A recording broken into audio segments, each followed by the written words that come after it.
Dans cette vidéo, je vais vous montrer comment vous pouvez améliorer vos mises en jeu avec vos drivers avec l'aide du Garmin Approach R10. Et notamment, on va regarder une donnée en particulier qui va tout changer.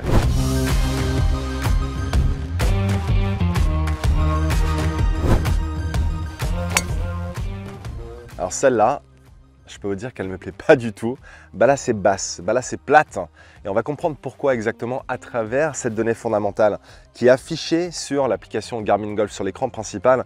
Il s'agit bien de l'angle d'attaque. Alors vous avez sûrement dû entendre dans votre vie de golfeur qu'il faut attraper la balle en remontant avec votre driver. Alors oui, bien évidemment, mais de combien? C'est là où la technologie Garmin Golf est, à mon sens, indispensable. À travers l'approche Garmin R10, vous avez la capacité de savoir précisément de combien est votre angle d'attaque. Alors là, vous voyez sur l'écran principal, il y a marqué moins 4,3. Qu'est-ce que cela veut dire?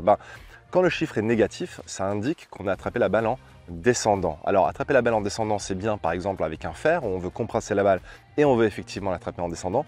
Mais avec le driver, on a besoin que ce chiffre soit positif.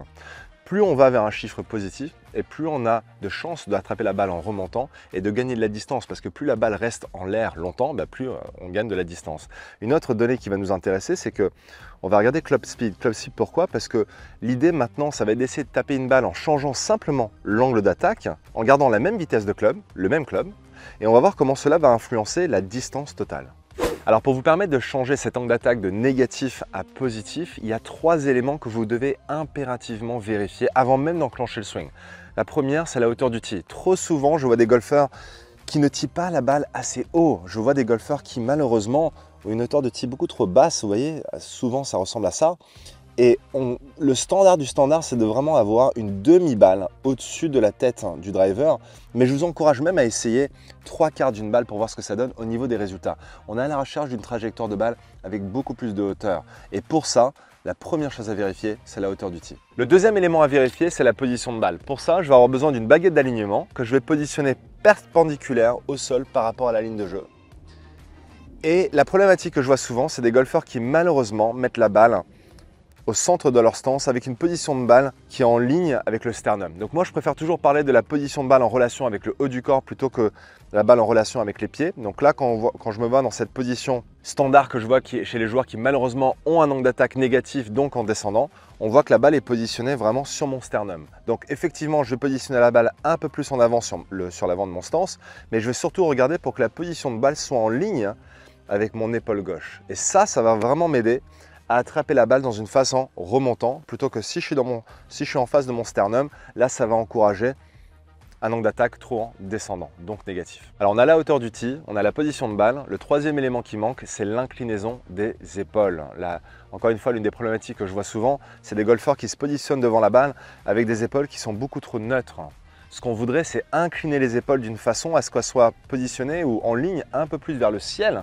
Et ça va encourager un angle d'attaque en remontant, donc un angle d'attaque positif. Pour ça, un exercice tout simple. Vous prenez votre driver, vous positionnez le grip contre le sternum et avec votre main droite, vous allez le positionner à la droite du shaft et le pousser contre l'intérieur de votre genou gauche, comme ceci. Et là, vous voyez que naturellement, les épaules ont envie de s'incliner vers le ciel. Je viens de vérifier les 3 éléments, à moi maintenant de taper une balle et voir si le R10 me confirme s'il y a un changement au niveau de l'angle d'attaque. Celle-là déjà, il y a beaucoup plus de hauteur, je pense qu'elle est un peu plus longue. On va voir ce que les données du R10 m'indiquent sur l'application Garmin Golf. Écran principal, l'angle d'attaque déjà il a changé, c'est pas du tout le même. Vous voyez, il est passé de moins 4 et quelques à plus 2,2. Donc vous voyez, je suis passé de négatif à un angle d'attaque positif.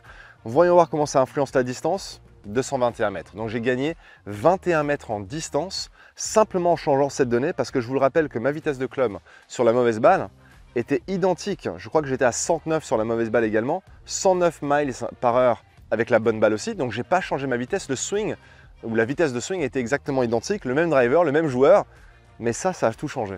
Ça m'a permis de gagner plus de 20 mètres en distance. Vous avez vu comment avec une seule donnée, on peut littéralement gagner ou perdre de la distance. Là où le R10 devient pour moi indispensable et votre partenaire d'entraînement favori, c'est parce qu'il vous donne du feedback instantané et surtout précis. Au lieu de se dire tiens je vais attraper la balle en remontant ou plutôt en descendant, on a un chiffre concret qu'on peut ensuite changer d'une balle à l'autre avec quelques petits ajustements comme je vous ai montré dans cette vidéo. Amusez-vous à vous entraîner sur cette donnée et vous allez voir comment vos mises en jeu vont vraiment évoluer.